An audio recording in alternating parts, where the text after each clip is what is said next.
Gwe Epchalasi. Hi and welcome. My name is Fred and today I'm going to just showcase my little garden, rock garden that I've been building, and a little Zen garden right next to it. It's not complete, but we are working on it. So in the next few minutes I'll just kind of go over that, and I'll go over one of the plants with you. So stay tuned right after this.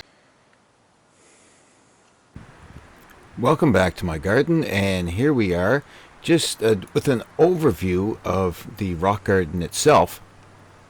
Now I got some gnomes and some artificial plants right here right now. I got 3 artificial ones there just for color, just to see what it would look like as I'm building. And I got the gnome, a gnome home, and some solar lights, and I'm still building up the mud in the back. I put a whirligig in there to keep the birds away, and that bird bath will actually work as well. So here I got some rocks from down in the ditch because I like to reuse stuff that I don't have to pay for, obviously. And I'm outlining where the Zen garden is going to go right now and building up the rock wall. So after I got the rocks in, this is sort of an overview of the whole garden right now.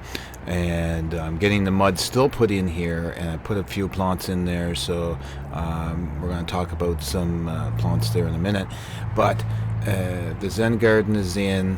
Not complete, because where the orange bucket is going to be a deer skewer, and I'm going to explain that down the road a little bit, having my own episode on that, just to explain what a deer skewer is for anyone who doesn't know. So I had to build that up quite a bit, and put a lot of gravel underneath for drainage of this sand here, because we don't want water to just accumulate in the sand and that. So it drains down into the ground and out through the little holes in the plastic on the bottom. So right here we have our bucket laid out here, and we're going to trace that out and then puncture the plastic and cut down through. And that is where our deer skewer is going to go. Mints. In Greek mythology, Mint was a nymph beloved by Pluto, who transformed her into this scented herb after his jealous wife took drastic action. Mint has been highly esteemed ever since. That's just the background on it. Now, in folk medicine, the leaf, drops of essential oil are inhaled or sprinkled on a handkerchief for relief from heavy colds. Peppermints used as infused as a tea to help digestion and to relieve colds, influenza, hiccups, and flatulence.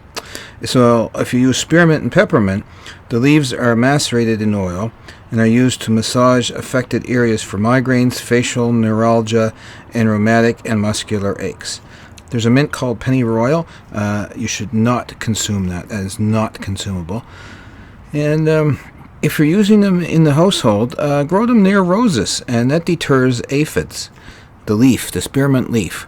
If you add it to bath water, it gives you an invigorating bath.